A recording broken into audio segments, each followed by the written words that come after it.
Pinademolish sila dahil pinapaalis sila ng mga may-ari ng lupa. Like for example, Camp Allen and Navy Base, ito ang may-ari is our Department of National Defense. Pero ang dapat naman, bago sila ma-demolish, meron na sana tayong lilipatan para sa kanila. An example of that is sana yung ating housing projects dito sa Baguio. Well, one is Luna Terraces. Yung Luna Terraces,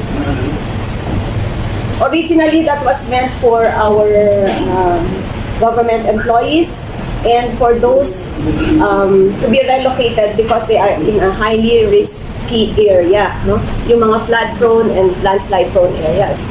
Pero paano naman yung mga madedemolish? No? Like for government properties na madedemolish sila, they should be transferred. Kaya nga tayo may pambansang pabahay program, di ba? Para naman ang ating mga people from Baguio who yung matagal nang walang tirahan, pinatira naman sila dyan sa mga military camp na yun, tapos ngayon i-demolish sila. When in fact, they have been serving the government as military personnel, mga anak na rin mga ito. So sana naman lang, we should look into that, na yung ating mga residents dito sa Baguio who has been long time staying there and residents there in that area will be relocated. Mabigyan man lang sila ng pabahay. And I hope, we can accommodate them in our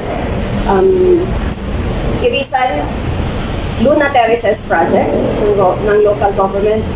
And well, sad to say nga, yung Topinaw may problema pa, di ba? But if ever, I hope we have other housing projects na ma-accommodate itong mga ma-demolish natin. And sana, bago pa sila ma-demolish, pero ng relocation site.